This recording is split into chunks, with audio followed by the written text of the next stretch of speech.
Hello everyone, welcome to my channel Net Education. So this channel is for all the NT UGC Net and JRF aspirants, those who are preparing for education subject paper 2. अगर आप मेरे channel पे new हैं तो subscribe कर लीजिएगा और bell icon को दबाना मत भूलिएगा for further notifications and updates. So friends, today's video going to be really important क्योंकि आज हम different types of parametric test जो हम यूज़ करते हैं अपने स्टैटिस्टिक्स पोर्शन में, इन सबको आज हम डिटेल में डिस्कस करेंगे विद न्यूमेरिकल्स. कौन कौन सी टेस्ट कब हम यूज़ करते हैं, क्या उनकी प्रॉपर्टीज़ हैं और इन सब टेस्ट के बीच में आपस में क्या रिलेशनशिप है, और इससे रिलेटेड जो न्यूमेरिकल्स हमारे एग्जाम में फ्रिक्वेंटली आते हैं, आज हम उस पोर्शन को यहाँ पे डिटेल में डिस्कस करेंगे. फ्रेंड्स, अगर आपने इन टेस्ट से पहले आपको मैं ये एक रिकमेंड करूँगी कि आप जो इन इससे बेसिक्स जो करवाए हुए हैं मैंने, वो आप मेरी प्रीवियस वीडियो से रेफर करें कि कब कब हम यहाँ पे जेड का यूज़ कर रहे हैं, जेड टेस्ट का यूज़ कर रहे हैं. तो यहाँ पे जेड क्या है, ठीक है, यहाँ पे टी और जेड के बीच में क्या रिलेशनशिप है, क्योंकि अगर आपने वो नहीं देखी है तो आप उसे प्लीज़ देखिए, क्योंकि उसी से आगे का ये पोर्शन है जो आपको उसी पोर्शन को यहाँ पे डिटेल में डिस्कस कराएगा कि यहाँ पे इन सब टेस्ट का हम क्यों यूज़ कर रहे हैं और इन सब टेस्ट के बीच में एक कैसा रिलेशन है. तो friends, so before joining this video, I would request you to please watch my previous video also, ताकि आपको एक अच्छी क्लैरिटी हो जाए, क्योंकि बेसिक्स मैंने काफ़ी उसमें वहाँ पे डिस्कस करे हैं. अगर आपने ये नहीं देखी है तो मैं छोटा सा एक ब्रीफ इंट्रोडक्शन आपको दे देती हूँ. फ्रेंड्स, यहाँ पे जो हम जेड का यूज़ करते हैं, तो हमने लास्ट क्लास में देखा था कि हम वहाँ पे जब भी हम अपनी वैल्यूज़ को देख रहे थे कि हमारी जो वैल्यूज़ है, जो डेटा सेट्स की वैल्यूज़ है, वो कितने डिस्पर्स्ड कर रही है, ठीक है, कितने डिस्पर्स कर रही है, कितना उसके अंदर बिखराव है, कितना वो स्प्रेड करती है. तो हम उसे यहाँ पे जेड स्कोर से यहाँ पे मेजर कर रहे थे, जिसके अंदर हम निकाल रहे थे कि हम अपने मीन की जो हमारी वैल्यूज़ का जो मीन है, उस मीन को हम वहाँ पे माइनस कर रहे थे, ठीक है. उस जो स्कोर, जो हमारी जो मीन, जो डेटा सेट की वैल्यू का जो मीन निकल कर आया है, जिसको हम स्कोर भी रिप्रेजेंट कर रहे थे, उसको हम यहाँ पे माइनस कर रहे थे पॉपुलेशन के मीन से, और उसको हम डिवाइड कर रहे थे स्टैंडर्ड डेविएशन से, है ना. हमने ये पढ़ा था. हम देख रहे थे कि हमारी वैल्यू कितनी डिस्पर्स करती है, कि हमारी जो वैल्यूज आ रही है वो हमारे एक्चुअल जो पॉपुलेशन मीन से कितनी डेविएट कर रही है. तो हम ये सब देख रहे थे उसमें. तो हम यहाँ पे जेड स्कोर का यूज़ कर रहे थे. और हमने एक और चीज़ यहाँ पे सीखी थी फ्रेंड्स, कि जो हम यहाँ पे टी टेस्ट का यूज़ कर रहे थे, हम एक रिलेशनशिप दिखाने की कोशिश कर रहे थे between the T test and किसके बीच में, between the T test and Z test, जिसके अंदर हम टी का हमारा फॉर्मूला था कि एक ऐसी सिचुएशन यहाँ पे एक्वायर कर लेता है हमारा टी, कि जब वो एक नॉर्मल डिस्ट्रीब्यूशन को एक अटेन करने लग जाता है, कि जब हमारा मीन, मीडियन और जो मोड है वो इक्वल हो जाए, एक स्टेबल सिचुएशन को वो अटेन कर ले. तो हम इन सब के बारे में हमने उस वीडियो में पढ़ा था, जिसका आपका जो फॉर्मूला था कि टी क्या था, T is equal to 10z + 50. तो ये फॉर्मूला था कि जिसमें हम यहाँ पे दोनों के बीच में क्या रिलेशनशिप है उसको मेजर कर लेते, ठीक है. और उसी से आगे की हमारी ये वीडियो है जेड टेस्ट, टी टेस्ट और अनोवा टेस्ट, ठीक है फ्रेंड्स. तो चलिए, without getting delay, let's get start with the video. कुछ इंपॉर्टेंट कॉन्सेप्ट्स हैं हम यहाँ पे आज डिस्कस करेंगे. Okay friends, so friends, what is Z test. So friends, जो जेड टेस्ट है हमारा, ये जो टेस्ट है हमारा यूज होता है कि जब हम यहाँ पे एक टेस्ट यूज होता है कि जब यहाँ पे हम सिग्निफिकेंस डिफरेंस मेजर कर रहे होते हैं बिटवीन द टू मीन्स, ठीक है, जो दो मीन के बीच में क्या सिग्निफिकेंस डिफरेंस है उसको हम यहाँ पे मेजर कर रहे होते हैं, जिसके लिए हम जेड टेस्ट का यूज़ करते हैं. और फ्रेंड्स, इसके अंदर एक कंडीशन है. जेड टेस्ट हम तभी लगाते हैं कि जब हमारा पॉपुलेशन जब हमारा सैम्पल साइज 30 से ज़्यादा होता है. अब फ्रेंड्स, ये कंडीशन क्यों यूज़ कर रहे हैं. फ्रेंड्स, अगर हमारा सैम्पल साइज 30 से कम है ना, तो यहाँ पे स्टैंडर्ड एरर आने के चांसेस बहुत है. फ्रेंड्स, स्टैंडर्ड एरर क्या होता है ये भी समझो, क्योंकि जेड टेस्ट हम यूज़ करते हैं तो हम यहाँ पे स्टैंडर्ड एरर मेजर करते हैं. फ्रेंड्स, स्टैंडर्ड एरर होता है कि हमारी जो वैल्यू है, यानी कि जो हमारा सैम्पल मीन है, वो कितना डिफर करता है हमारे पॉपुलेशन मीन से। ठीक है, अगर हमारा यहाँ पे डेटा सेट्स की वैल्यू के अंदर ज़्यादा ही बिखराव है तो यहाँ पे स्टैंडर्ड एरर आने के चांसेस बहुत है। अगर हमारा यहाँ पे जो पॉपुलेशन का मीन सैंपल मीन से कम बिखरा हुआ है, यानी कि अगर इनकी जो प्रॉपर्टीज है वो सिमिलर आ रही है तो स्टैंडर्ड एरर आने के चांसेस कम है। ठीक है फ्रेंड्स, इसलिए यहाँ पे हम यूज़ करते हैं कि जब भी हमारा यहाँ पे सैंपल साइज ज़्यादा होना चाहिए, क्योंकि अगर हमारा सैंपल साइज यहाँ पे ज़्यादा है तो हमारे स्टैंडर्ड एरर आने के चांसेस कम है। तो इसलिए हम यहाँ पे ये प्रॉपर्टी हमारी सबसे इम्पॉर्टेंट है कि जब भी जेड टेस्ट यूज़ कर रहे हैं तो हमारा सैंपल साइज 30 से ज़्यादा होना चाहिए। फ्रेंड्स, यहाँ पे एक और कंडीशन दी हुई है, जेड स्टैटिस्टिक्स यानी कि जेड स्कोर एक ऐसा नंबर है जो रिप्रेजेंट कर रहा है कि हाउ मेनी स्टैंडर्ड डेविएशन, कि कितना स्टैंडर्ड डेविएशन अबव है और बिलो है the mean population off score से। ठीक है, यानी कि हमारा जो मीन पॉपुलेशन है, ठीक है, उसका जो स्कोर है वो कितना डेविएट करता है स्टैंडर्ड डेविएशन से, हाउ मेनी स्टैंडर्ड डेविएशन है जो अबव है और बिलो है मीन पॉपुलेशन ऑफ स्कोर से, जो कि ड्राइव करता है हमारा जेड टेस्ट से।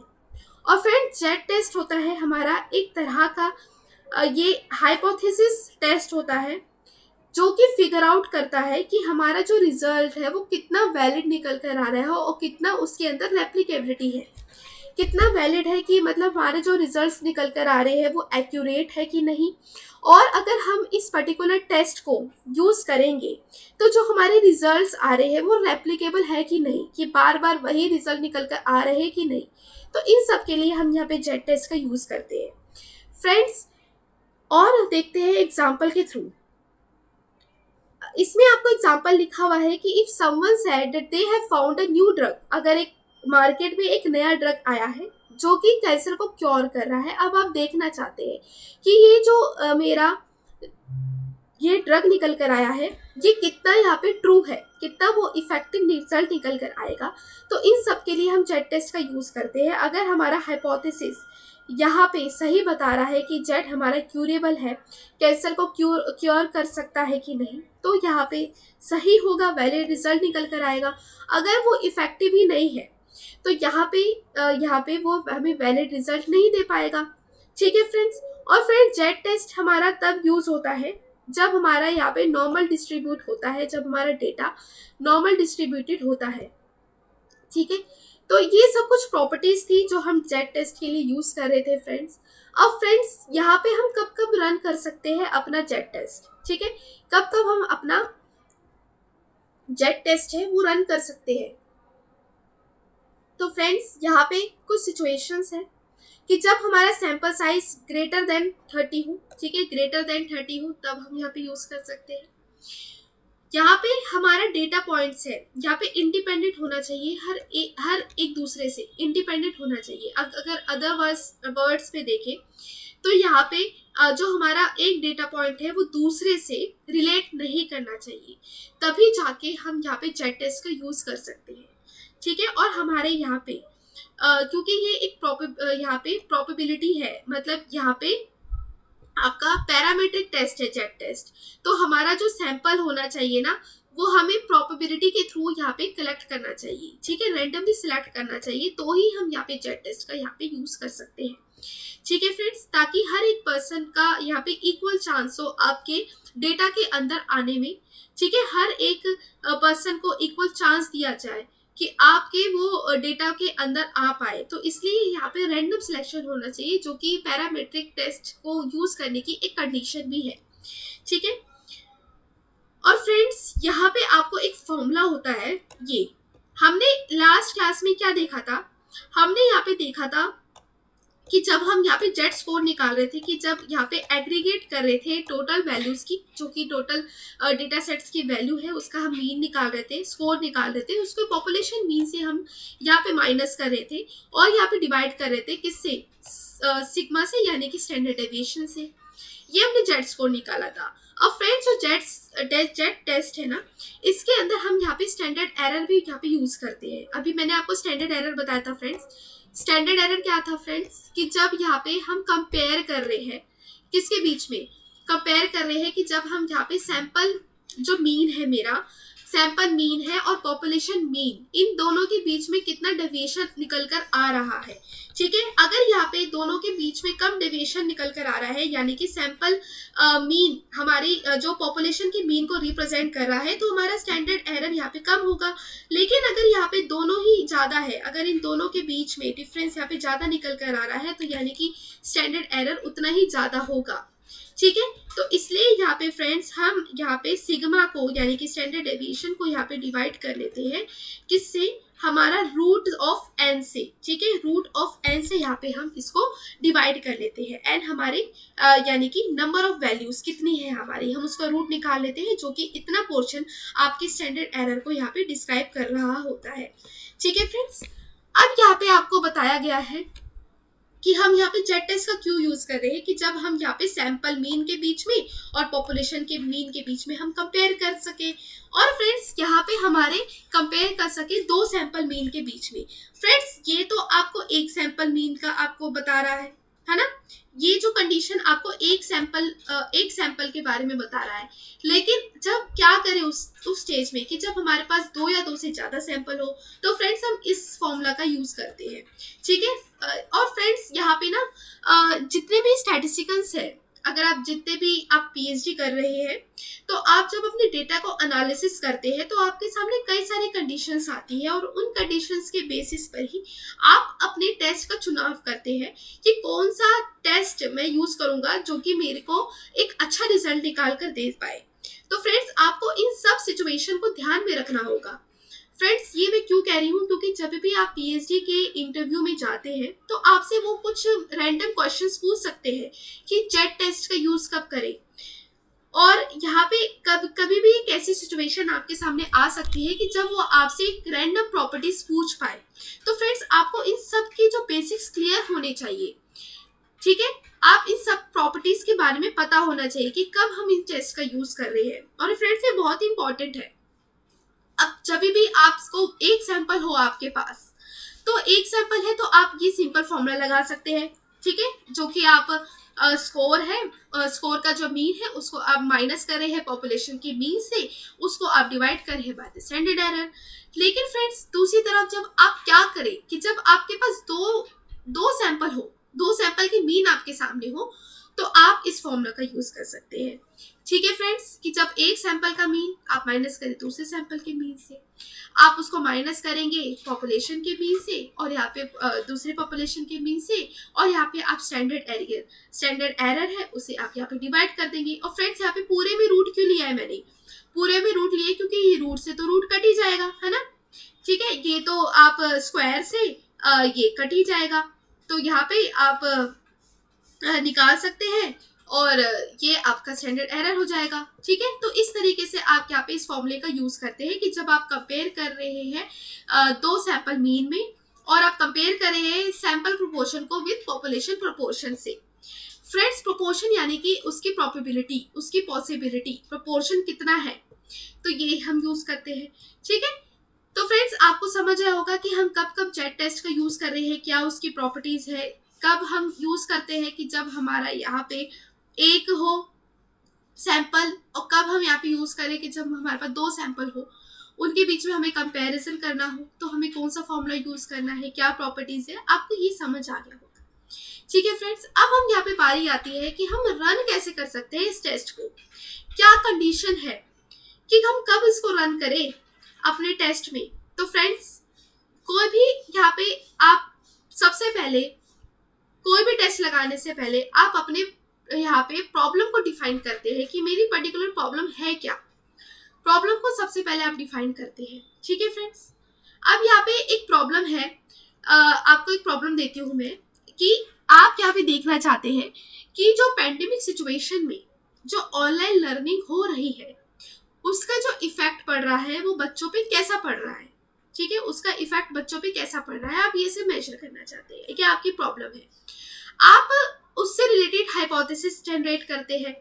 क्या हाइपोथेसिस जनरेट करेंगे कि आपने नल हाइपोथेसिस क्या है, नल हाइपोथेसिस यानी कि कोई डिफरेंस नहीं है, आपने कहा कि ऑनलाइन लर्निंग हो रही है तो इसके वजह से कोई डिफरेंस नहीं आ रहा, लेकिन अल्टरनेट हाइपोथेसिस क्या है कि डिफरेंस आ रहा है कि बच्चे यहाँ पे ज़्यादा अपना टाइम इन्वेस्ट कर रहे हैं लर्निंग में और एक अच्छा परफॉर्मेंस निकल कर आ रहा है, बच्चे ज़्यादा अच्छा सीख रहे हैं।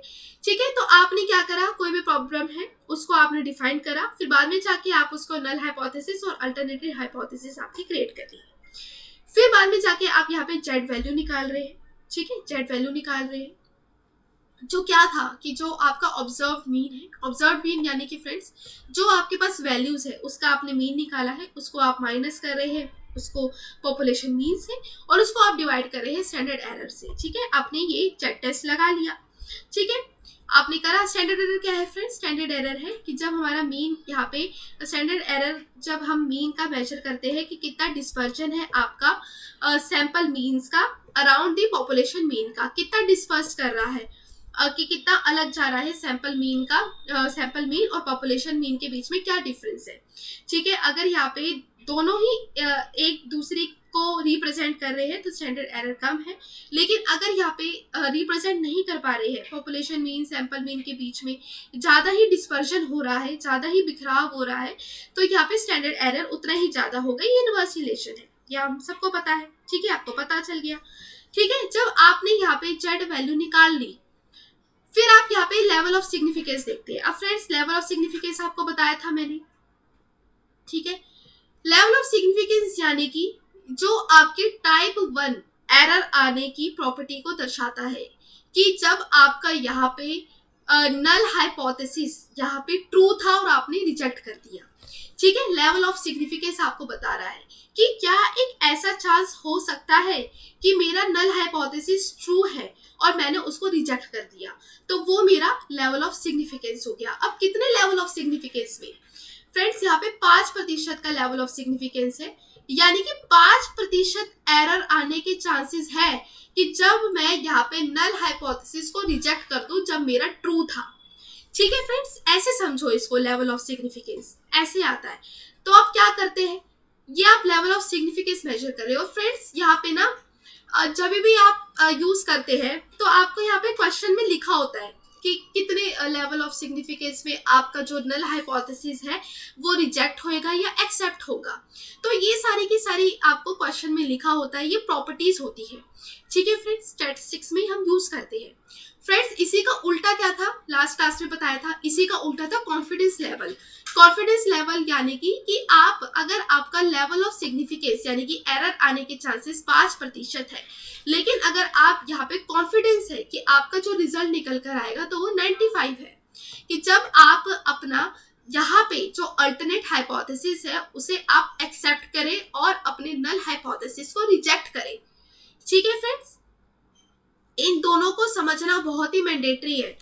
ठीक है, अब 4th स्टेप में आपने यहाँ पे लेवल ऑफ सिग्निफिकेंस डिफाइन कर लिया, फिर बाद में आप यहाँ पे कंपेयर कर रहे हो जो आपकी कैलकुलेटेड जेड वैल्यू है उसको टेबुलेटेड वैल्यू से। फ्रेंड्स यहाँ पे ना आपको टेबुलेटेड वैल्यू ना मिलती है। यहाँ पे मैं क्यों कह रही हूँ कि मिलती है, कि जब भी आप पीएचडी में एनरोल हो जाते हैं ना, वहाँ पे जब आप इन टेस्ट का यूज कर रहे होते हैं तो आपको एक टेबल प्रोवाइड की जाती है। आपको वहाँ पे टीचर्स आपके गाइड आपको प्रोवाइड करते हैं ये टेबल, ताकि आप उसे इजीली उसे मेजर कर पाए कि यहाँ पे क्या मुझे इसको अपना जेड वैल्यू को यहाँ पे रिजेक्ट करना चाहिए, एक्सेप्ट करना चाहिए कि नहीं। ठीक है, उस बेसिस पे। और फ्रेंड्स यहाँ पे ना एक कंडीशन होती है कि आपकी जो जेड वैल्यू है, ठीक है, यहाँ पे हमेशा ही ज्यादा होनी चाहिए। आपने जो अपना स्कोर जो कैलकुलेट किया हुआ है ये हमेशा ही ज्यादा होना चाहिए टेबुलेटेड वैल्यू से। अगर आपका स्कोर टेबुलेटेड वैल्यू से कम होता है तो आपका जेड यहाँ पे जो वैल्यू है वो रिजेक्ट हो जाएगी। आप यहाँ पे रिजेक्ट कर देंगे अपने अल्टरनेटिव हाइपोथेसिस को और आप एक्सेप्ट करेंगे अपने नल हाइपोथेसिस को।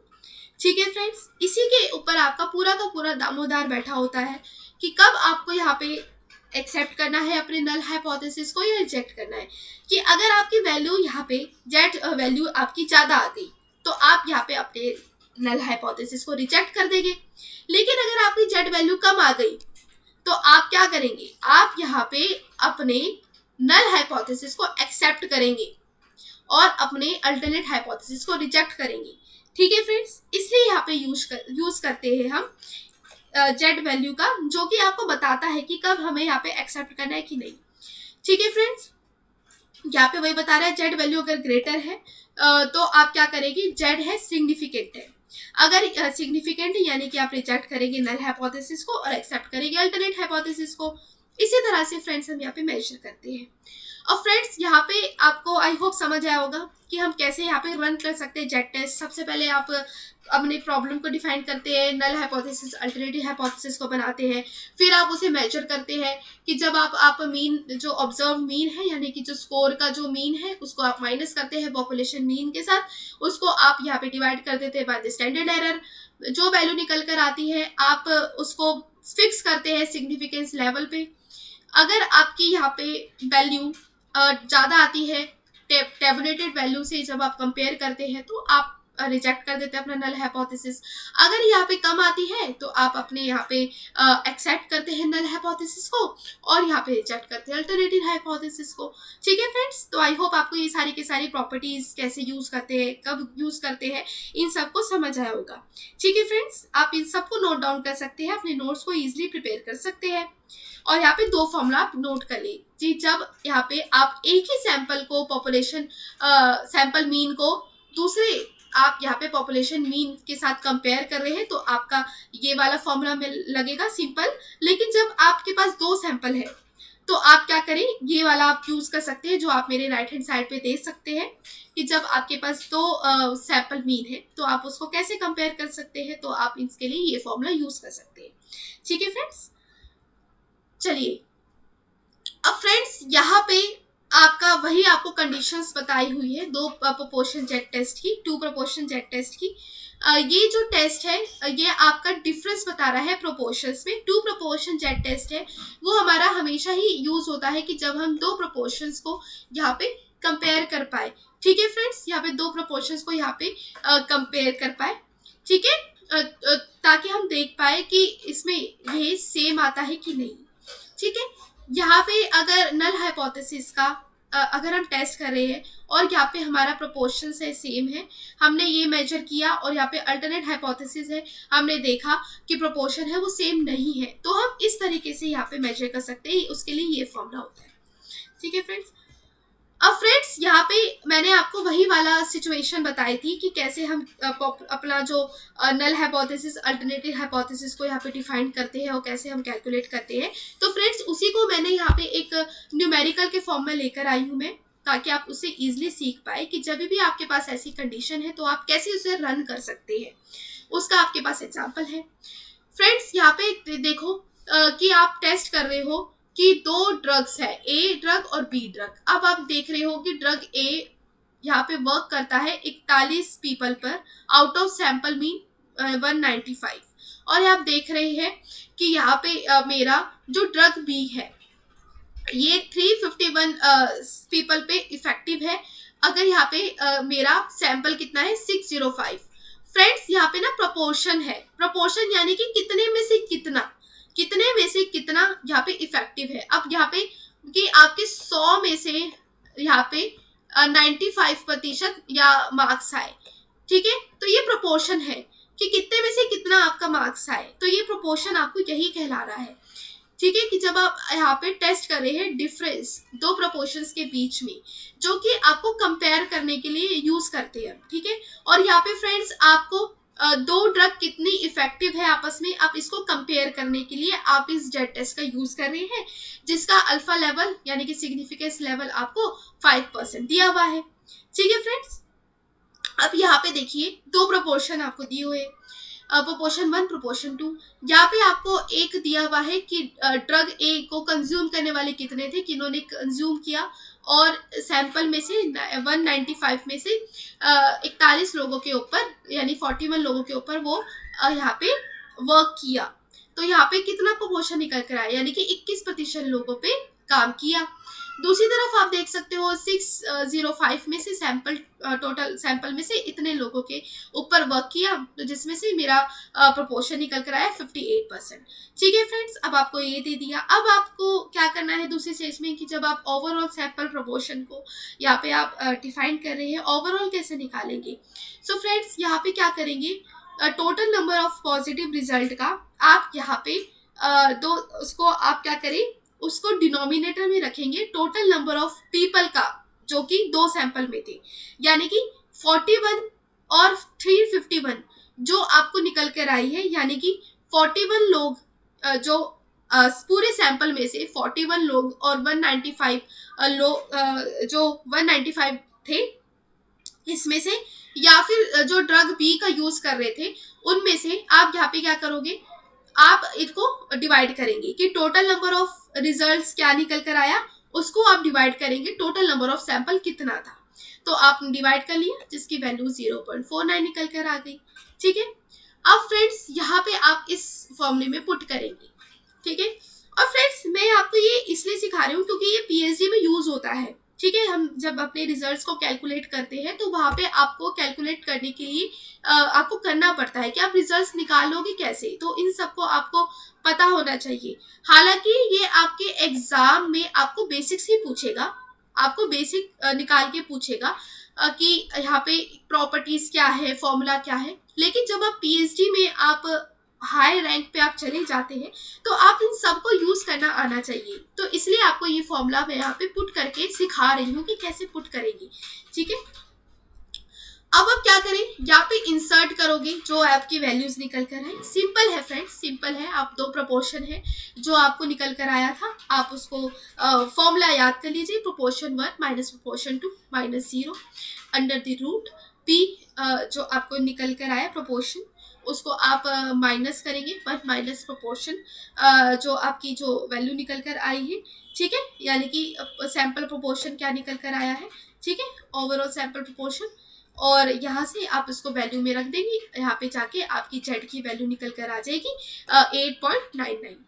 ठीक है फ्रेंड्स, अब फ्रेंड्स यहाँ पे आपका यूज होएगा कि आप इसको जेड की वैल्यू कितनी है और सिग्निफिकेंस लेवल पे, ठीक है, और यहाँ पे आप उसे कंपेयर करके देखेंगे। फ्रेंड्स इस तरह के टेबुलेटेड वैल्यू आपको दी जाती है टेबुलर फॉर्म में। ये एक चार्ट आपको दिया जाता है जिससे आप कंपेयर करते हैं अपने रिजल्ट्स को। फ्रेंड्स यहाँ पे मेरी जेड की वैल्यू 8.99 निकल कर आ गई। अब फ्रेंड्स यहाँ पे आप टेबुलेटेड वैल्यू देख सकते हैं, कॉन्फिडेंस लेवल कितना है, अल्फा लेवल और अल्फा बाय 2। ठीक है, और अल्फा बाय 2 क्या है फ्रेंड्स, यहाँ पे सिग्निफिकेंस लेवल एक साइड है, यानी कि लेवल ऑफ रिजेक्शन, यानी कि रिजेक्शन एरिया 1 टेल है या 2 टेल है, उसके बेस पे यहाँ पे मेजर किया जाता है। ठीक है फ्रेंड्स, अगर यहाँ पे 2 रीजन है हमारे तो अल्फा डिवाइडेड बाय 2 यूज किया जाता है, उसकी वैल्यू यूज की जाती है। अगर यहाँ पे रीजन यानी कि रिजेक्शन रीजन एक साइड है तो यहाँ पे सिर्फ और सिर्फ अल्फा का यूज किया जा रहा है। ठीक है, फिर बाद में फ्रेंड्स हम यहाँ पे अपनी वैल्यू को कंपेयर करेंगे। यहाँ पे मेरा जेड की वैल्यू 8.99 निकल कर आ गई एट द सिग्निफिकेंस लेवल कितने पे, 0.5 पे, यानी कि 5% मेरा सिग्निफिकेंस लेवल निकल कर आ गया। ठीक है फ्रेंड्स, यहाँ पे मैंने कंपेयर करा कि यहाँ पे 1.96 टेबुलेटेड वैल्यू में दिया हुआ है। ठीक है फ्रेंड्स, लेकिन मेरा यहाँ पे वैल्यू ज्यादा है, 8.99 है मेरा, तो मैं क्या करूंगी, मैं सिंपली रिजेक्ट कर दूंगी अपनी नल हाइपोथेसिस को। अगर मेरा यहाँ पे वैल्यू कम होती, यानी कि 1.96 से कम होती, मान लो 0.96 होती, तो मैं इसको रिजेक्ट कर देती, अपनी वैल्यू को रिजेक्ट कर देती और मैं यहाँ पे नल हाइपोथेसिस को एक्सेप्ट कर लेती। ठीक है फ्रेंड्स, यही सिंपल है, इसी तरीके से हम यहाँ पे कैलकुलेट करते हैं। ठीक है, तो आई होप आपको ये सारा का सारा कॉन्सेप्ट समझ आया होगा, जेड वैल्यू को हम कैसे कैलकुलेट कर रहे हैं। टेबुलेटेड वैल्यू आपके सामने है फ्रेंड्स, आप इसको नोट डाउन कर सकते हैं, आपके लिए स्पेशली लेकर आई हूं मैं ताकि आप इसको नोट डाउन करें, अपने नोट्स को अच्छे से प्रिपेयर करें। ठीक है फ्रेंड्स, ये कुछ कंडीशंस थी कि कैसे हम इसको कैलकुलेट करते हैं। अब हमारी बारी आती है टी टेस्ट की। हमने पढ़ लिया जेड टेस्ट की वैल्यूज, प्रॉपर्टीज कैसे यूज करते हैं फॉर्मूले में, कब रिजेक्ट करना है, कब एक्सेप्ट करना है, ये सब हमारा कॉन्सेप्ट क्लियर हो गया। अब हमारी बारी आती है टी टेस्ट की। सो फ्रेंड्स, टी टेस्ट यहाँ पे कब यूज कर रहे हैं? टी टेस्ट हमारा यूज करता है कि ऐसा मेथड है जो कि हाइपोथेसिस को टेस्ट करने के लिए यूज करते हैं about the mean of a small sample. जब हमारा सैंपल स्मॉल हो यानी कि 30 से कम हो और वो नॉर्मली डिस्ट्रीब्यूटेड पॉपुलेशन से ड्रॉन हुआ हो और यहाँ पे स्टैंडर्ड डेविएशन हमारा अननोन हो, तो जाकर हम यहाँ पे टी टेस्ट का यूज करते हैं। ठीक है फ्रेंड्स, आई होप समझ आया होगा टी टेस्ट का यूज कब करते हैं कि जब हमारा सैंपल साइज 30 से कम हो, हमारा यहाँ पे नॉर्मली डिस्ट्रीब्यूटेड पॉपुलेशन से हमारा सैंपल ड्रॉन हो लिया हो और जब हमारा स्टैंडर्ड डेविएशन अननोन हो, तो हम यहाँ पे टी टेस्ट का यूज करते हैं। और फ्रेंड्स यहाँ पे ना हमें पता चल जाता है, अगर आपने यहाँ पे सैंपल साइज 30 से कम लिया है तो टी टेस्ट का यूज करेंगे। और फ्रेंड्स यहाँ पे ना कई सारे यूज करते हैं कि अगर आप एक ही सैंपल को बार बार यूज करना चाहते हैं, अगर आप एक सैंपल का रिजल्ट देखना चाहते हैं तो टी टेस्ट का यूज करते हैं, लेकिन अगर आप 2 या 2 से ज्यादा सैंपल है, ज्यादा नंबर में है, तो जेड टेस्ट का आप यूज कर रहे होते हैं। ठीक है, अब फ्रेंड्स नेक्स्ट प्रॉपर्टी देखते हैं। टी टेस्ट हमारा कंपेयर करता है difference between the two means, difference between the two means. ठीक है, और यहाँ पे डिटरमाइन करते हैं whether difference is statistically significant. अगर इन दो मीन के बीच में डिफरेंस आया है तो क्या यहाँ पे स्टैटिस्टिकली सिग्निफिकेंट है कि नहीं, तो इसलिए हम यहाँ पे टी टेस्ट का यूज करते हैं जब हमारी पॉपुलेशन यहाँ पे नॉर्मली डिस्ट्रीब्यूटेड होती है। ठीक है फ्रेंड्स, यहाँ पे हमारा सैंपल साइज 30 से कम होता है, अब इसका यूज करते हैं। ठीक है, अब फ्रेंड्स अब यहाँ पे आपको एक प्रॉब्लम दी जा रही है। प्रॉब्लम आपके सामने दिया हुआ है कि टी टेस्ट को आप यूज कब करेंगे। टी टेस्ट का हम सिंपली फ्रेंड्स यूज कर रहे हैं कि स्टैटिस्टिकली डिफरेंस कितना है, स्टैटिस्टिकली सिग्निफिकेंस है दो मीन के बीच में या नहीं है, तो उन सब के लिए हम यहाँ पे कंपेयर करते हैं। यहाँ पे आपको एक प्रॉब्लम दी जा रही है कि एग्जाम्पल आपको दिया है कि ड्रग कंपनी है, वो टेस्ट करना चाहती है कि जो ड्यूक एसिड ड्रग मार्केट में आया है तो ये कितनी लाइफ एक्सपेक्टेंसी को इम्प्रूव करेगा या नहीं करेगा। तो आप क्या करेंगे, इसके अंदर आप एक्सपेरिमेंट करेंगे जिसके अंदर आप एक कंट्रोल ग्रुप लेंगे, दूसरा एक्सपेरिमेंटल ग्रुप लेंगे। आप इन दोनों को कंपेयर करेंगे और देखेंगे कि कितना हमारा रिजल्ट स्टैटिस्टिकली सिग्निफिकेंट निकल कर आया है कि नहीं। ठीक है, और इन दोनों के मीन के बीच में कितना डिफरेंस है, तो हम इन सब प्रॉपर्टीज के लिए हम टी टेस्ट का यहाँ पे यूज करते हैं। फ्रेंड्स यहाँ पे ना हमारे कई तरीके के यहाँ पे टी टेस्ट होते हैं। हम इन सबको एक एक करके न्यूमेरिकल के फॉर्म में देखेंगे कि हम इनको कैसे कैलकुलेट करते हैं। बिफोर दैट फ्रेंड्स आपको एक यहाँ पे डेफिनेशन बता देती हूँ मैं। हम यहाँ पे टी टेस्ट को ना स्टूडेंट टी टेस्ट भी कहते हैं। स्टूडेंट टी टेस्ट एक ऐसा स्टैटिस्टिकल टेस्ट होता है जो कि वाइडली यूज होता है कि जब हम कंपेयर कर सके, जब mean of the two group of sample, mean of the two group of sample, जब हमें दो ग्रुप ऑफ सैंपल दिया है उनके मीन को हम कंपेयर कर सके, ये देयरफॉर ये हम इसे इवेलुएट कर पाए mean of the to set of data जो कि स्टैटिस्टिकली सिग्निफिकेंट है कि नहीं फ्रॉम ईच अदर। ठीक है, ये आपको डेफिनेशन दी हुई है स्टूडेंट टी टेस्ट की यानी कि टी टेस्ट की। अब फ्रेंड्स यहाँ पे कई तरीके के टी टेस्ट होते हैं। जब आप यहाँ पे कंपेयर करें मीन ऑफ द पॉपुलेशन को विद अ थ्योरेटिकल वैल्यू, तो यहाँ पे हम वन सैंपल टी टेस्ट का यूज करते हैं। वन सैंपल टी टेस्ट यानी कि जब आपके पास एक ही सैंपल होता है, आप उसे पॉपुलेशन मीन के साथ कंपेयर कर रहे हैं और आप एक ही सैंपल को यहाँ पे टेस्ट कर रहे हैं। दूसरी तरफ है unpaired two sample test. Unpaired two sample test होता है फ्रेंड्स कि जब आप कंपेयर कर रहे हैं mean of the to independent sample, आपस में दोनों सैंपल एक दूसरे से रिलेट नहीं करते, दोनों एक दूसरे के इंडिपेंडेंट है, तो हम यहाँ पे अनपेड टू सैंपल टेस्ट का यूज कर रहे हैं।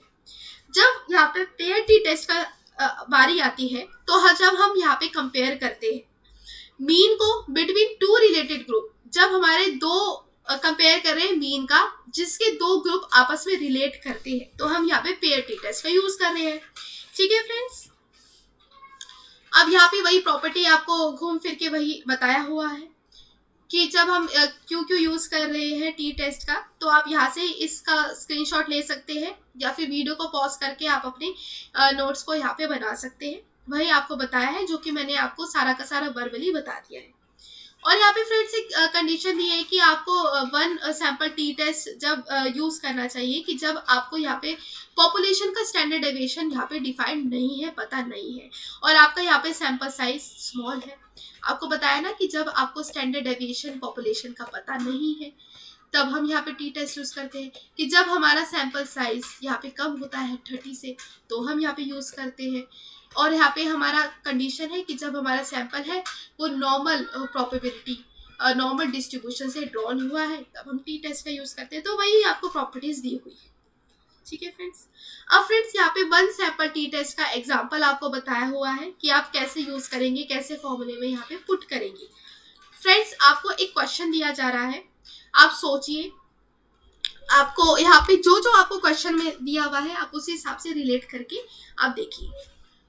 आपको वन सैंपल टी टेस्ट का एग्जांपल दिया है कि जब हम सैंपल का क्वेश्चन आपको दिया है कि अगर आपकी कंपनी है वो सेल्स को इम्प्रूव करना चाहती है, उसने कंपेयर किया है कि जो पास सेल्स थी वो डेटा मुझे इंडिकेट कर रहा है कि एवरेज सेल मेरी $100 निकल कर आई पर ट्रांजेक्शन, $100 निकल कर आई पर ट्रांजेक्शन। अगर इंडियन रुपीस में देखें तो 70 इंटू 100 यानी कि $1 70 के उसमें होगा, तो यानी कि 7,000 पर ट्रांजेक्शन हुआ है। लेकिन यहाँ पे आपको सिर्फ डॉलर के टर्म्स में देखना है। ठीक है, डॉलर के टर्म्स में एवरेज सेल आपको दी हुई है। अब है after training your sale force, recent sale data आपको दिया हुआ है जो इंडिकेट करता है एवरेज सेल दिया है $130। ठीक है, अब यहाँ पे स्टैंडर्ड डेविएशन दिया हुआ है $15। अब आपको देखना है कि क्या ये जो मैं ट्रेनिंग प्रोवाइड करूँगी तो ये यहाँ पे सेल्स में बढ़ोतरी होगी कि नहीं। और यहाँ पे आपको हाइपोथेसिस दिया हुआ है कि आपको हाइपोथेसिस को लेवल ऑफ सिग्निफिकेंस 5% पे टेस्ट करना है। अब फ्रेंड्स यहाँ पे आप सबसे पहली कंडीशन तो यही होती है कि कोई भी आप टेस्ट लगाएं तो सबसे पहले आप जो नल हाइपोथेसिस है और अल्टरनेट हाइपोथेसिस है उसे क्लियरली डिफाइन करें, राइट करें। आप नल हाइपोथेसिस स्टेटमेंट को आप क्या करें, यहाँ पे एक्सेप्ट करें हाइपोथेसिस को कि there is no difference in sale. यहाँ पे मैंने बताया कि यहाँ पे कोई डिफरेंस नहीं है सेल्स में, कि ट्रेनिंग प्रोवाइड कर दी है फिर भी कोई डिफरेंस नहीं है। लेकिन दूसरी तरफ यहाँ पे स्टेप 2 है कि आपने अल्टरनेट हाइपोथेसिस लिखा है कि मैंने यहाँ पे अल्टरनेट हाइपोथेसिस बनाया कि ट्रेनिंग में यहाँ पे डिफरेंस है, यहाँ पे इंक्रीज हो रही है $100 से। ठीक है, इंक्रीज करिए $100 से। अब यहाँ पे आप आइडेंटिफाई कर रहे हैं पीसेस ऑफ इंफॉर्मेशन को जो कि आपको कलेक्ट करनी है। आप क्या करें, जो जो दिया हुआ है उसे लिख लीजिए। सैंपल बीन आपको दिया हुआ है कितना, यहाँ पे $130 जो कि क्वेश्चन में ही मुझे गिवन है, इंडिकेट करा है एवरेज सेल यानी कि जो आपको आपके सैंपल बीन के बारे में बता रहा है। फिर पॉपुलेशन बिल आपको दिया हुआ है कितना, पॉपुलेशन बिल कितना था $100 और यहाँ पे सैंपल का स्टैंडर्ड डेविएशन कितना था $15। और टोटल नंबर ऑफ ऑब्जर्वेशन भी आपको दी हुई है, सैंपल की टोटल नंबर ऑफ ऑब्जर्वेशन 25 दी हुई है। अब आपको यहाँ पे टी स्कोर का फॉर्मूला लगाना है। सिंपल टी स्कोर का फॉर्मूला भी फ्रेंड्स सेम होता है। यहाँ पे मीन माइनस यहाँ पे पॉपुलेशन का मीन, यहाँ पे बील किसका, सैंपल का बील माइनस करेंगे पॉपुलेशन के बील से। अब आप उसको डिवाइड कर देंगे बाय द स्टैंडर्ड एरर जो आपको दिया हुआ है। ठीक है, यहाँ पे और एस यहाँ पे सैंपल का स्टैंडर्ड डेविएशन दिया हुआ है। फ्रेंड्स सैंपल का स्टैंडर्ड डेविएशन क्यों यूज करेंगे फ्रेंड्स सैंपल का स्टैंडर्ड डेविएशन, क्योंकि हमें पॉपुलेशन का तो दिया हुआ नहीं है, तो इसलिए हम टी टेस्ट में सैंपल का स्टैंडर्ड डेविएशन यहाँ पे हम यूज करते हैं और इसे हम डिवाइड कर देते हैं by the root of n, यानी कि नंबर ऑफ ऑब्जर्वेशन का n। यहाँ से आप कैलकुलेट करते हैं तो आपका यहाँ पे t की जो वैल्यू निकल कर आ गई वो 10 निकल कर आ गई। ठीक है, ये वन सैंपल में हम यहाँ पे यूज कर रहे हैं। कि जब आपका सैंपल 1 है, ठीक है, जब आपका सैंपल 1 है तब हम यहाँ पे वन सैंपल टी टेस्ट का यूज कर रहे हैं। सब कुछ आपको क्वेश्चन पे गिवन होता है, आपको बशर्ते आपको यहाँ पे लिखना पड़ता है, क्या आप क्लियरली डिफाइन करना पड़ता है अपने नल हाइपोथेसिस को, अल्टरनेट हाइपोथेसिस को। ठीक है, अब फ्रेंड्स दूसरी तरफ है अनपेड सैंपल टी टेस्ट। अब friends unpaired sample T test का कब यूज करते हैं, सो फ्रेंड्स, यहाँ पे अनपेड टी टेस्ट का तब यूज करते हैं कि जब हमारे यहाँ पे दो सैंपल है आपस में इंडिपेंडेंट है, आपस में क्या है, इंडिपेंडेंट है। यूज करते हैं whether two independent data sample जो आए हैं आपके नॉर्मल पॉपुलेशन से और हैविंग अननोन और सेम वेरिएंस। ठीक है, या तो अननोन होगा नहीं तो सेम वेरिएंस होगा, जिसमें हम नल हाइपोथेसिस को हम यहाँ पे टेस्ट करते हैं कि दो पॉपुलेशन मीन है यहाँ पे सेम है। हम क्या टेस्ट करने की कोशिश करते हैं कि दो पॉपुलेशन का जो मीन है यहाँ पे सेम है, तो हम इसलिए हम अनपेड सैंपल टी टेस्ट का यहाँ पे यूज करते हैं। कंडीशन क्या है? कंडीशन है कि जब स्टैंडर्ड डेविएशन हमारा पॉपुलेशन का सेम है और यहाँ पे size of the sample, not known size of the sample हमारा क्या है, स्मॉल है।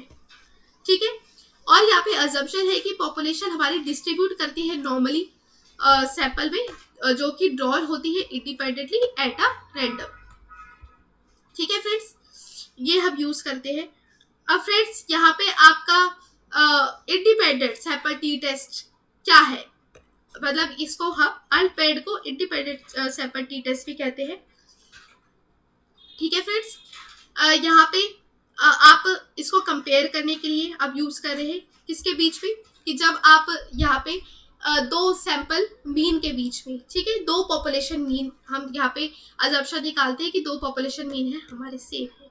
ठीक है, हम यहाँ पे यूज कर रहे हैं। अब फ्रेंड्स, यहाँ पे हमने अजम्पशन निकाली है। अजम्पशन है हमारे किसकी?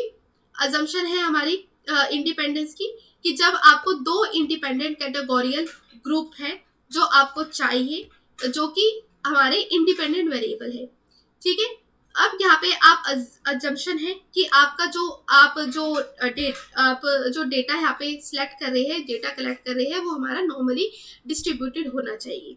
ठीक है, नॉर्मली डिस्ट्रीब्यूटेड होना चाहिए, और जो आपका डिपेंडेंट वेरिएबल है उसको आप मेजर करें यहाँ पे कॉन्टिन्यूअस स्केल पर। ठीक है, ये आपको बता रहा है। और यहाँ पे होमोजेनिटी होनी चाहिए वेरिएंस पे। होमोजेनिटी यानी कि एक समान होना चाहिए आपके वेरिएंस। ठीक है, और आपके वेरिएंसेस है जो कि डिपेंडेंट वेरिएबल के, वो इक्वल होने चाहिए। अब फ्रेंड्स, यहाँ पे हम कंपेयर कैसे करते हैं? ठीक है, अब हम यहाँ पे कैलकुलेट कैसे करते हैं, तो हम यहाँ पे यूज करते हैं जो भी आपको यहाँ पे बताया है, इसमें आपको सोचो और बताओ साथ साथ कि आपको क्या दिया हुआ है। आपको सैंपल क्वेश्चन में आपको कैलकुलेट करना है इंडिपेंडेंट सैंपल टी टेस्ट का। ठीक है, आपको कैलकुलेट करना है इंडिपेंडेंट सैंपल टेस्ट। आपको दो तरीके के सेट्स दिए हुए। ठीक है, दो तरीके के सेट्स क्यों दिए हुए फ्रेंड्स? क्योंकि दोनों ही आपस में एक दूसरे से इंडिपेंडेंट है और दो आपको सैंपल दिए हुए हैं। आपको क्या करना है? आपको दो पॉपुलेशन मीन निकालने हैं। इसमें आप क्या करेंगे? आप डेटा सेट्स की जो वैल्यू आपको दी हुई है वो आपको लिखी हुई है, आप इन सबका मीन निकालेंगे, पहले का मीन, दूसरे का मीन। फिर आप क्या करेंगे? स्क्वायर करेंगे सम ऑफ द मीन्स। आप स्क्वायर करेंगे 35 का स्क्वायर और 49 का स्क्वायर। ठीक है, आपने मतलब दोनों सैंपल के वैल्यूज को आपने ऐड किया, एग्रीगेट किया, उसका आपने मीन निकाल लिया। फिर आप उस मीन का स्क्वायर कर रहे हैं, सैंपल के मीन का स्क्वायर कर दिया आपने। फिर आप कैलकुलेट कर रहे हो mean of the two group. अब mean of the two group को कैलकुलेट कैसे करेंगे?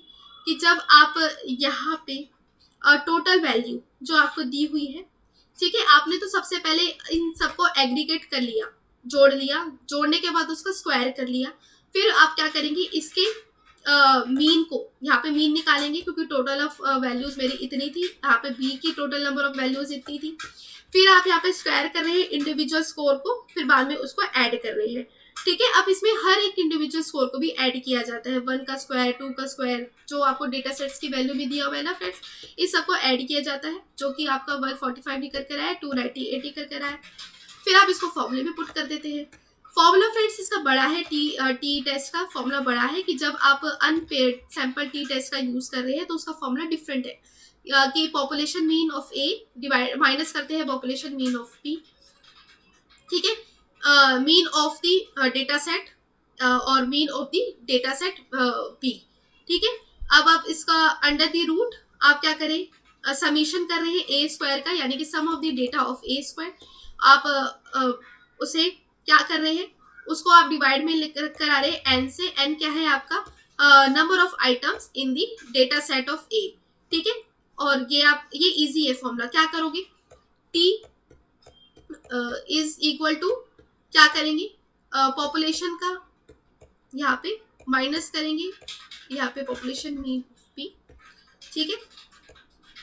और यहाँ पे आप इसको अंडर दी रूट करेंगे, और जो आपका समीशन दिया हुआ है ए का, ए क्या था फ्रेंड्स, ए यानी कि जो डेटा सेट है मेरा, डेटा सेट मेरा ए दिया हुआ है, उसका मैंने समीशन किया और उसका स्क्वायर किया और माइनस किया बाय द समीशन ऑफ ए का होल स्क्वायर, ठीक है, ए का होल स्क्वायर, और इसको मैंने डिवाइड कर दिया किससे, एन से, यानी कि जो मेरी टोटल डेटा सेट की जो वैल्यू थी जो ए में थी, ठीक है, ये हो गया।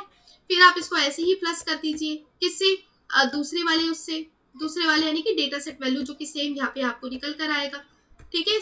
सबमिशन किया अभी, इसका स्क्वायर करा, और फ्रेंड्स ये देख लो, ये आपको निकल कर आया कि जब आपने इंडिविजुअल स्कोर को यहाँ पे स्क्वायर किया और उसको ऐड कर दिया, तो वही आपसे यहाँ पे सबमिशन कर रही है, ठीक है।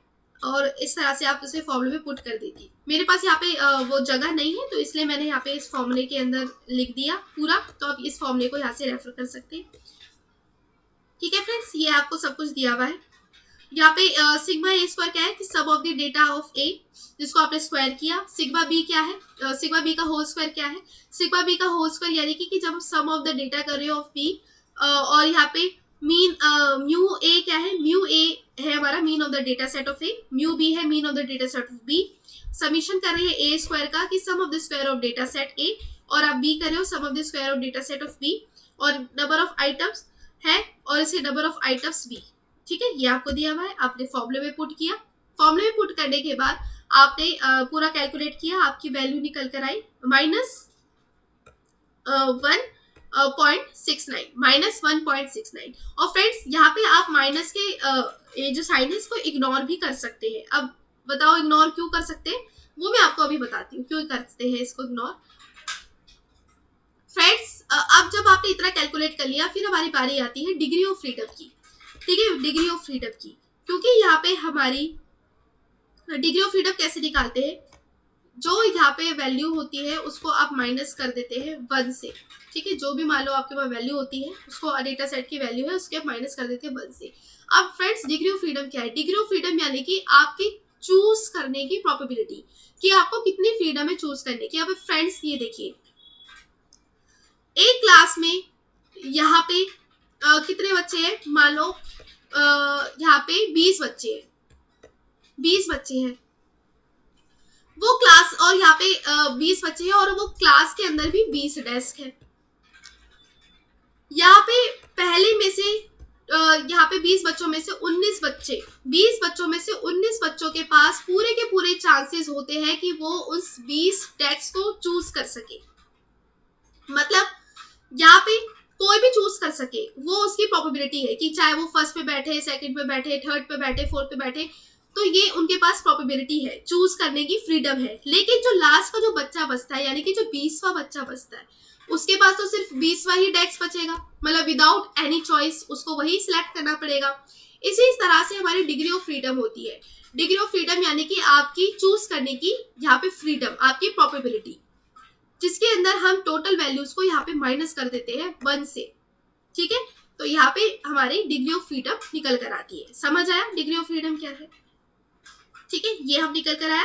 फिर आपने सिग्निफिकेंस, आपने लेवल जो दिया था उसको आपने यहाँ पे कैलकुलेट किया, आपका निकल कर आया degree of freedom at alpha level आपका 2.10 यहाँ पे निकल कर आया। 0.05 पे आपकी जो वैल्यू है वो क्या है, 2.10 है, ठीक है फ्रेंड्स। यहाँ पे आपको निकल कर आ गया। अब आप क्या करोगे, आपको कैलकुलेट करोगे वैल्यू को, क्योंकि यहाँ पे कैलकुलेट किया वैल्यू का 1.96 जो कि लेस देन है आपकी कट ऑफ वैल्यू यानी कि टेबुलेटेड वैल्यू से, ठीक है।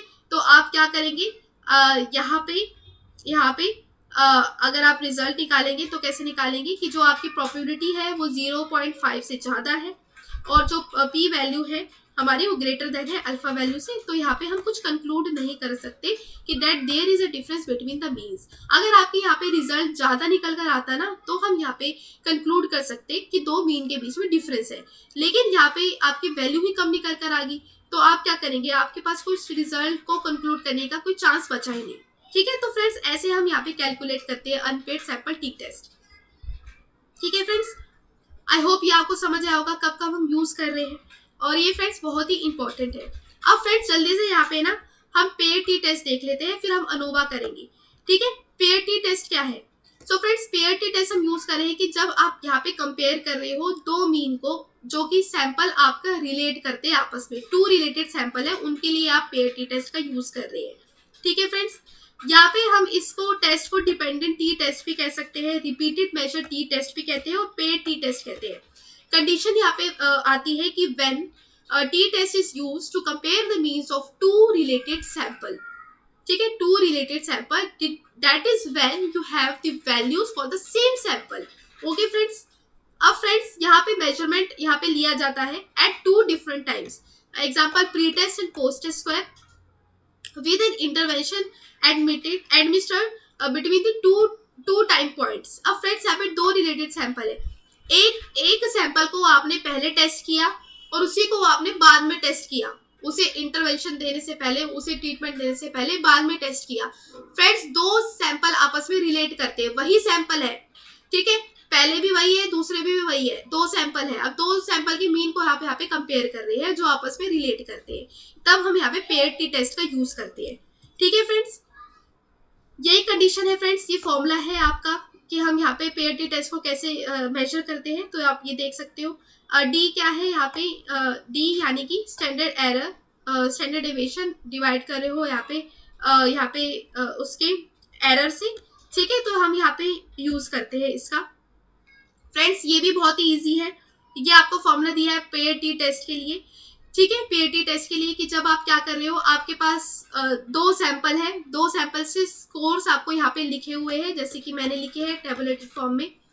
ये आपको दिया हुआ है कि आप इन सब का क्या करोगे, सबसे पहले आप इन सब का आपस में क्या निकालेंगे, इनका डिफरेंस निकालेंगे, सब्ट्रैक्ट करेंगे। ठीक है, क्योंकि हमें फॉर्मूला यहाँ पे बताता है कि हमें यहाँ पे इनकी जो वैल्यूज है इसको आपस में सब्ट्रैक्ट करनी है। सिग्मा डी क्या है? सिग्मा डी फ्रेंड्स होता है कि हमारा डिफरेंस क्या है, difference between the to sample, difference between the to sample. D क्या है? Difference between the to sample. इसलिए हम यहाँ पे दो जो आपकी जो वैल्यूज है, इनके जो स्कोर्स है, इनको हम माइनस कर रहे हैं। ठीक है, माइनस करा आपने, एक एक करके आप माइनस करोगे। यहाँ पे माइनस करने के बाद फ्रेंड्स हमारी बारी आती है इन सब का जो माइनस किया है, इनको आप सम कर दे।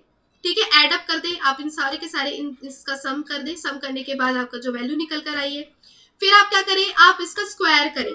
ठीक है, स्क्वायर करें डिफरेंसेस का। x माइनस वाई निकाला, x में से y किया, माइनस किया, जो निकल कर आया, अब आप उसका स्क्वायर करें, यानी कि -17 का स्क्वायर कर दिया, -10 का स्क्वायर कर दिया, ऐसे ऐसे करके आपने स्क्वायर किया। फिर आप क्या करेंगे, इन सब के जो स्क्वायर है जो निकल कर आया है कि difference between the to values, इनका आपने जो स्क्वायर किया था, अब इसको आप प्लस कर देंगे और इसको सिंपल फॉर्मूले में पुट कर देंगे। ठीक है, ये तब यूज करें कि जब हमारे पास दो सैंपल हो और आपस में रिलेट करते हो। दो सैंपल को एक बार अपने इंटरवेंशन से पहले और इंटरवेंशन के बाद आप टेस्ट कर रहे हो। ठीक है, ट्रीटमेंट देने से पहले क्या रिजल्ट आया, ट्रीटमेंट देने के बाद कब रिजल्ट आया, इसके लिए हम पेयर टी टेस्ट का यूज कर रहे हैं। ठीक है फ्रेंड्स, ये हमारा निकल कर आ गया। आप सिंपल उसको फॉर्मूले में पुट कर देंगे, ये आपका फॉर्मूला निकल कर आया। वेयर डी क्या है आपका, समीशन है डी, यानी कि सम ऑफ द डिफरेंसेस, जो डिफरेंस निकल कर आया उनका आप डिवाइड कर रहे हो बाय द एन, एन यानी कि टोटल नंबर ऑफ जो वैल्यूज आपको दी हुई। यहाँ पे 11 थी टोटल नंबर ऑफ वैल्यूज, आपने इसको लिखा अंडर द रूट, यहाँ पे समीशन ऑफ डी स्क्वायर यानी कि sum of the square of the difference, आप उसको माइनस कर रहे हैं, होल स्क्वायर कर रहे हैं जो समीशन ऑफ डी का, और डिवाइड कर रहे हो एन से इसका। ठीक है, और उसको डिवाइड करा है आपने n-1 से और इनटू n जो आपको दिया हुआ है। n-1 क्या है फ्रेंड्स, यहाँ पे या कि आपकी जो वैल्यू है, यानी कि डिग्री ऑफ फ्रीडम जो आपको दी हुई है, चूज करने की जो प्रोबेबिलिटी है, तो वो आपको दिया l-1। अब इसे इनटू करे हैं l से। ठीक है, तो यहाँ पे आपका निकल कर आ गया आंसर -2.74। ठीक है, फिर बाद में आप क्या करोगे, जो आपका आंसर निकल कर आया है, ठीक है, ये आप देख लो डिग्री ऑफ फ्रीडम क्या है कि जब आपके पास 11 आइटम है तो इसके डिग्री ऑफ फ्रीडम निकल कर आता है 10, क्योंकि हमें पता है डिग्री ऑफ फ्रीडम n-1 होता है कि टोटल जो वैल्यू होती है उसका आप 1 माइनस कर देते हो, वो उसका डिग्री ऑफ फ्रीडम होती है। ठीक है, फिर आप यहाँ पे आपको सिग्निफिकेंस लेवल 0.05 पे दिया हुआ था। अब आप लो, उसे कंपेयर कर लो। अगर आपकी जो वैल्यू निकल कर आई वो ज़्यादा है तो आप क्या करेंगे, उसे आप माइनस कर देंगे, मतलब आप उसे रिजेक्ट कर देंगे अपने नल हाइपोथेसिस को। लेकिन अगर आपकी जो वैल्यू कम निकल कर आई तो आप उसे नल हाइपोथेसिस को एक्सेप्ट कर लेंगे। फ्रेंड्स यहाँ पे ना जो आपका जो पी वैल्यू, यानी कि जो आपका जो पी वैल्यू होती है वो क्या है, इसका ना इनवर्स रिलेशन होता है हमेशा सिग्निफिकेंस लेवल से। ठीक है, सिग्निफिकेंस लेवल से इनवर्स रिलेशन होता है और हमेशा पी वैल्यू है ना वो कम आनी चाहिए सिग्निफिकेंस लेवल से। ठीक है, पी वैल्यू हमेशा ही ये कम आनी चाहिए as compared to significance level से। ठीक है, और इनके बीच में उल्टा रिलेशन होता है। अगर मान लो यहाँ पे पी वैल्यू ज्यादा हो जाएगी, ठीक है, पी वैल्यू ज्यादा हो जाएगी तो आपका सिग्निफिकेंस है वो कम हो जाएगा और आपका नल हाइपोथेसिस है वो एक्सेप्ट हो जाएगा। लेकिन अगर यहाँ पे ज्यादा हो गई है, अगर यहाँ पे कम हो गई है पी वैल्यू, तो सिग्निफिकेंस लेवल आपका सही होगा, वैल्यू ज्यादा होगी और आपका आप रिजेक्ट करेंगे नल हाइपोथेसिस को और एक्सेप्ट करेंगे अल्टरनेटिव हाइपोथेसिस को। ठीक है, ये हमारा निकल कर आ गया। अब यहाँ पे फ्रेंड्स अनोवा टेस्ट क्या होता है ये हमने कर लिया सारा। Pair test, unpair test, one sample test, T test, ये सब कुछ हमने डिटेल में डिस्कस कर लिया। अब हमारी बारी आती है यहाँ पे अनोवा टेस्ट की। तो फ्रेंड्स यहाँ पे जो अनोवा टेस्ट होता है हमारा, ये हम कब यूज करते हैं, तो फ्रेंड्स यहाँ पे अनोवा मतलब होता है एनालिसिस ऑफ वेरिएंस। ठीक है, एनालिसिस ऑफ वेरिएंस हम यहाँ पे यूज करते हैं। एनालिसिस ऑफ वेरिएंस हमारा होता है कि जब हम यहाँ पे दो मीन के बीच में कंपेयर कर रहे होते हैं। ठीक है, यहाँ पे एनालिसिस ऑफ वेरिएंस एक ऐसा मेथड होता है कि जब हम यहाँ पे अपने हाइपोथेसिस को टेस्ट कर रहे होते हैं कि जब यहाँ पे डिफरेंस नहीं होता बिटवीन द टू और मोर पॉपुलेशन मीन्स के अंदर। ठीक है, अनोवा टेक्निक है हमारा जो हमें अनेबल करता है कि जो हम परफॉर्म कर पाए कि जो हमारा साइमल्टेनियस टेस्ट है और यहाँ पे क्या है, यहाँ पे दो सैंपल के मीन के बीच में हम यहाँ पे डिफरेंस देखें। ठीक है, यहाँ पे एफ है, MST, SST क्या है कि sum of the square due to the treatment, और यहाँ पे MSE क्या है, sum of the square due to error. ठीक है फ्रेंड्स, ये होता है यहाँ पे। और यहाँ पे आपको जो एनालिसिस ऑफ वेरिएंस है ये कब दिया था, ये किसने दिया था, ये फिशर ने दिया था।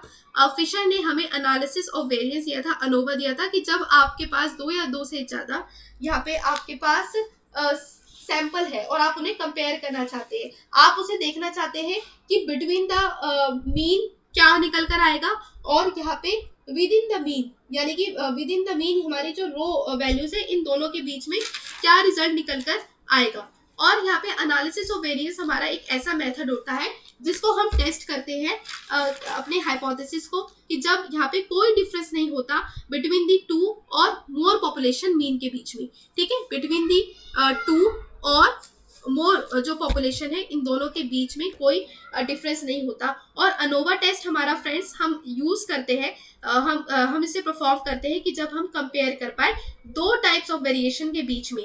ठीक है, दो तरह की वेरिएशन के बीच में हम कंपेयर कर पाए।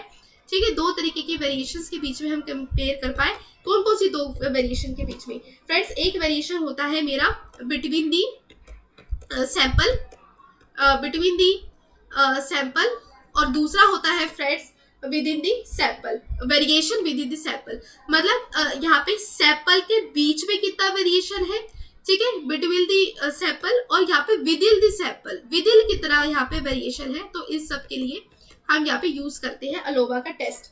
ठीक है फ्रेंड्स, आई होप ये आपको समझ आया होगा। और फ्रेंड्स यहाँ पे ना कई सारी कंडीशन होती है कि वन वे अनोवा टेस्ट कब यूज करते हैं, टू वे अनोवा टेस्ट कब यूज करते हैं। तो फ्रेंड्स यहाँ पे जो वन वे अनोवा टेस्ट होता है हम तब यूज करते हैं कि जब हमारे पास एक ही इंडिपेंडेंट वेरिएबल हो, एक ही इंडिपेंडेंट वेरिएबल हो तो हम वन वे अनोवा टेस्ट का यूज करते हैं। लेकिन जब हमारे पास यहाँ पे दो तरह के वेरिएबल है तो हम यहाँ पे टू वे अनोवा टेस्ट का यहाँ पे यूज करते हैं, जिसको हम फैक्टोरियल अनोवा भी कहते हैं। इसके अंदर जब रिसर्चर दो या दो से ज्यादा वेरिएबल्स को आपस में कंपेयर करना चाहता है तो हम यहाँ पे यूज करते हैं अपना टू वे अनोवा टेस्ट। ठीक है, ठीक है फ्रेंड्स, हम यहाँ पे यूज करते हैं जब हमारे पास दो इंडिपेंडेंट वेरिएबल है यहाँ पे। ठीक है फ्रेंड्स, और हम उसका इफेक्ट देखना चाहते हैं अपने डिपेंडेंट वेरिएबल पे। ठीक है, वन वे में जब एक का इफेक्ट दूसरे पे देख रहे हैं, वन इंडिपेंडेंट वेरिएबल का इफेक्ट दूसरे वेरिएबल पे, डिपेंडेंट वेरिएबल पे देख रहे हैं। लेकिन जब टू वे एनोवा टेस्ट का, जब हमारे पास दो या दो से ज्यादा इंडिपेंडेंट वेरिएबल है, उसका हम इफेक्ट डिपेंडेंट वेरिएबल पे देखना चाहते हैं। और friends N way ANOVA test होता है जब रिसर्चर है जो यहाँ पे यूज करता है more than two independent variable को, ठीक है, मोर देन टू वेरिएबल को यहाँ पे यूज करता है इंडिपेंडेंट वेरिएबल को, और उसका इफेक्ट यहाँ पे जांचने की कोशिश करता है। ठीक है फ्रेंड्स, अब फ्रेंड्स यहाँ पे आपको एक फॉर्मूला निकल कर आता है एनोवा टेस्ट का। आपको बताया मैंने क्यों यूज कर रहे हैं कि जब हम कंपेयर करना चाहते हैं दो टाइप ऑफ वेरिएशन के बीच में। एक होता है जब हमारा between the sample mean, between the sample mean के बीच में क्या वेरिएशन है, और with in the sample mean के बीच में क्या वेरिएशन है। बिटवीन दी सैंपल मीन और यहाँ पे with in the sample mean, इनके बीच में क्या डिफरेंस है, तो हम यहाँ पे यूज करते हैं। ठीक है फ्रेंड्स, यहाँ पे P क्या है, टोटल नंबर ऑफ पॉपुलेशन, और N क्या है, यहाँ पे total number of sample in population. ये हम यहाँ पे फॉर्मूले में यूज करेंगे, तो उसके लिए हम यहाँ पे यूज करना चाहते हैं। ठीक है फ्रेंड्स, अब नेक्स्ट है हमारा यहाँ पे, नेक्स्ट हमारा यहाँ पे है कुछ और फॉर्मूला है। SST क्या है फ्रेंड्स, यहाँ पे जो SST है ये आपको बता रहा है कि सैंपल मीन, ठीक है, सैंपल मीन, और उसका आप डिवाइड कर रहे हो बाय P-1। P यानी कि जो पॉपुलेशन है उसको आप यहाँ पे टोटल नंबर ऑफ पॉपुलेशन है उसे आप यहाँ पे माइनस करें 1 से। ये हम तब यूज कर रहे हैं कि जब हम यहाँ पे MST यानी कि mean between the sample mean variation, और MSE between the with in the sample mean variation. तो फ्रेंड्स ये पूरे के पूरे फॉर्मूले जो आपको दिया हुआ है जो हम यूज करते हैं अनोवा में।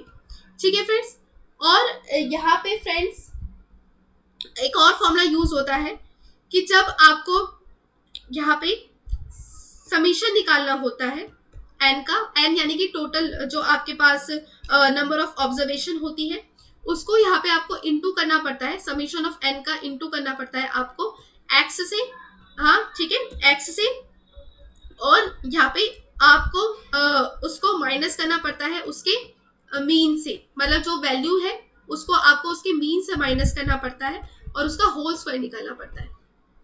ठीक है, ये हम यूज करते हैं जब हमारी वेरिएशन होती है बिटवीन दी सैंपल मीन, और ये हम तब यूज कर रहे हैं यानी कि समीशन ऑफ n-1, ठीक है, इंटू एस स्क्वायर, ठीक है, एस स्क्वायर। ये हम तब यूज कर रहे हैं कि जब हमारा within the sample mean variation हो, within the sample mean variation हो, तब हम इसका यूज कर रहे हैं। ये फॉर्मूला है।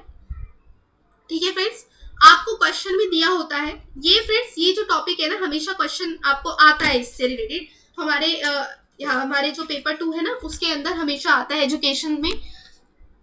यहाँ पे आपको बिटवीन दी ट्रीटमेंट दिया गया है और यहाँ पे एरर यानी कि रेजिडुअल जो आपको दिया हुआ है, यहाँ पे डिग्री ऑफ फ्रीडम K-1, और फ्रेंड्स ये डिग्री ऑफ फ्रीडम भी आपको दी हुई है। इसी तरह से आप क्या करते हो, आप इसको डिवाइड करते हो। अब मैं आपको एक फॉर्मूले के थ्रू, ये क्वेश्चन के थ्रू सिखाती हूँ कि आप कैसे कैलकुलेट करते हैं।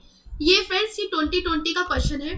हालांकि बच्चे यहाँ पे बहुत खुश हो गए थे क्योंकि उनको यहाँ पे कैलकुलेट करना नहीं आया था, सिर्फ फॉर्मूला बताना था कि कैसे आप फॉर्मूले में पुट करनी थी और वो आपको वैल्यू निकालनी थी। आपको यहाँ पे कैलकुलेट करना भी सिखाऊंगी कैसे कैलकुलेट करते हैं। उससे पहले फॉर्मूला देखो, आपको समरी दी हुई है अनोवा टेस्ट की 4 ग्रुप की स्टूडेंट्स की। ठीक है, आपको यहाँ पे टेस्ट करना है रिसर्च के प्रोजेक्ट को, और आपको यहाँ पे वैल्यू निकालनी है एफ की, अनोवा की यहाँ पे वैल्यू निकालनी है।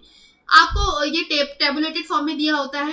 एसएस क्या है, सम ऑफ स्क्वायर दिया हुआ है, सम ऑफ स्क्वायर दिया है आपको बिटवीन द ग्रुप और यहाँ पे with in the group. Formula क्या था एफ का, एफ का यहाँ पे हमारा जो फॉर्मूला था बिटवीन द ग्रुप और विद इन द ग्रुप, ठीक है, यानी कि आपको एसएसटी यहाँ पे एमएसटी, एक मिनट इसको इरेज करके,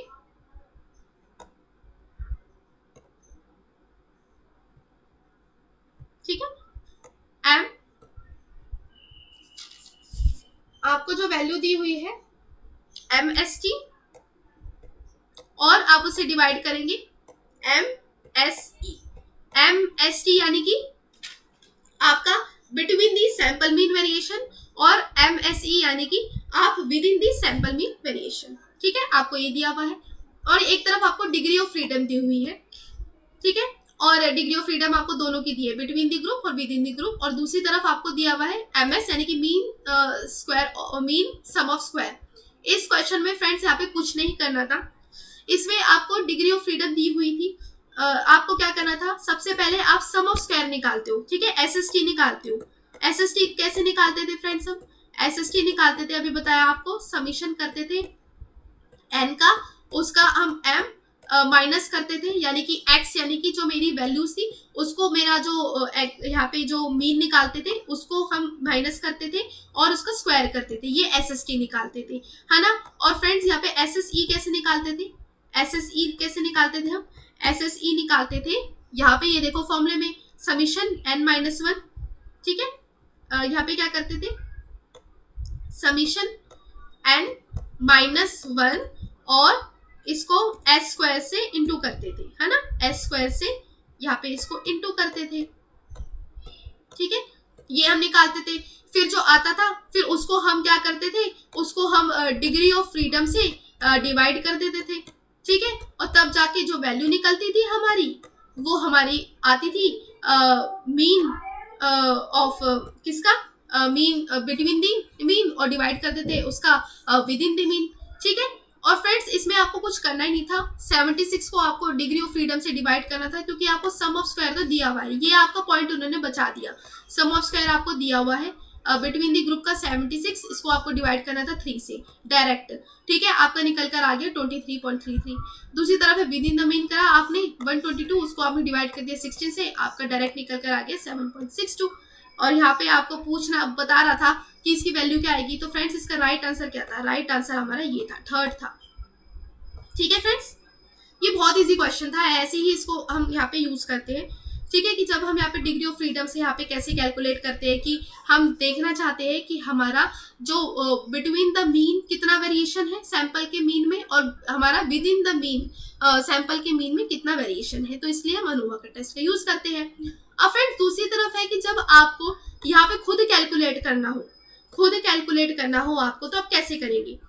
तो फ्रेंड्स यहाँ पे आपको टोटल वैल्यूज दी हुई है, नंबर ऑफ एनिमल्स दिए हुए हैं, आपको एवरेज भी दिया हुआ है फ्रेंड्स, यहाँ पे एवरेज दिया हुआ है, और यहाँ पे आपको स्टैंडर्ड डेविएशन भी दिया हुआ है, एस आपको जो दिया हुआ है। ठीक है, अब इसको कैलकुलेट कैसे करेंगे फ्रेंड्स, बहुत ईजी है। एन क्या है, एन यानी कि टोटल नंबर ऑफ वैल्यूज कितनी है मेरी, 5 5 5 करके कितनी है मेरी, कैपिटल एन कितना निकल कर आया मेरा, 15 निकल कर आया। एक्स क्या है फ्रेंड्स, एक्स है मेरा यहाँ पे एवरेज। ठीक है, एक्स आप इसे, एक्स मेरा एवरेज है। ठीक है, एक्स यहाँ पे एवरेज है, एन यहाँ पे टोटल जो वैल्यूज है, एस डी क्या है, यहाँ पे स्टैंडर्ड डेविएशन है। ठीक है फ्रेंड्स, यहाँ पे अब फ्रेंड्स यहाँ पे देखो, अब आप क्या करोगे, यहाँ पे एस भी आपको दिया हुआ है, स्टैंडर्ड डेविएशन भी आपको दिया है। अब आप क्या करोगे, जो इसका एस है ना, आप इसका स्क्वायर कर देंगे सबसे पहले, सम ऑफ स्क्वायर जिसे कहते हैं ना, सम ऑफ स्क्वायर, आप इसे स्क्वायर यहाँ पे कर देंगे। ठीक है, एस स्क्वायर यानी कि स्टैंडर्ड डेविएशन का आप यहाँ पे क्या करेंगे, यहाँ पे स्क्वायर कर देंगे स्टैंडर्ड डेविएशन का।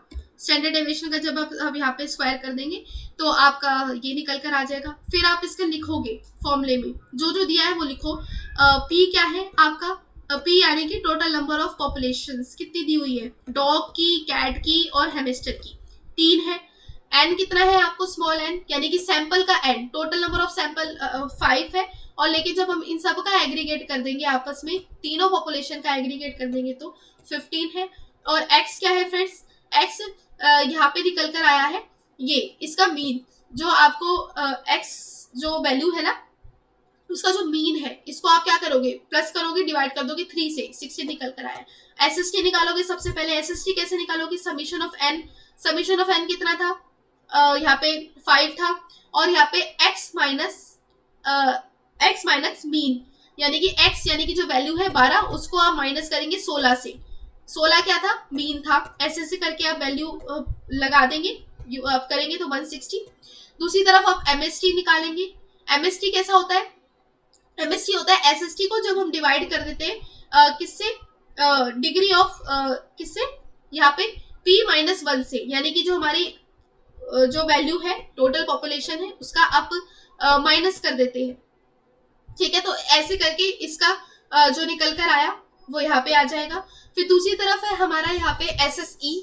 ठीक है, एस एस ई कैसे निकालोगे, जो ये फॉर्मूले में आप पुट करोगे जो कि आपको बताया था लास्ट में, उसको निकाल के 84 आया। अब इन दोनों को आपस में आप फॉर्मूले में रखेंगे, फॉर्मूले में रखने के बाद आपका ये आंसर आ जाएगा। ठीक है, 1807 डिवाइडेड बाय कितना, ये जो निकल कर आया आपका आंसर। ठीक है, इस तरीके से हम इसको सॉल्व करते हैं। सो फ्रेंड्स, आई होप ये आपको सारा का सारा समझ आया होगा कि कैसे हम क्वेश्चंस को सॉल्व कर रहे हैं, कैसे हम अनोवा लगा रहे हैं, कब हम जेड टेस्ट का यूज कर रहे हैं, कब कौन सा क्या प्रॉपर्टीज है इन सब की। तो फ्रेंड्स, इस सबको मैंने यहाँ डिटेल में डिस्कस कर लिया आपके साथ विद न्यूमेरिकल्स। अगर इससे रिलेटेड कोई भी प्रॉब्लम है, कोई भी डाउट है, तो you can ask me any time in comment section. Also you can join my Telegram group, जहाँ पे हम डेली बेसिस पे कई सारे क्वेश्चन कर रहे हैं और अपनी प्रैक्टिस को बूस्टअप कर रहे हैं। फ्रेंड्स, अगर वीडियो पसंद आई है तो आप अपने फ्रेंड्स के साथ जरूर शेयर करना और बेल आइकन को दबाना मत भूलेगा। और फ्रेंड्स, अगर वीडियो पसंद आई तो लाइक जरूर कीजिएगा और अपने फीडबैक्स को जरूर प्रोवाइड कीजिएगा। ठीक है फ्रेंड्स, तब तक के लिए stay blessed and enjoy learning. Thank you.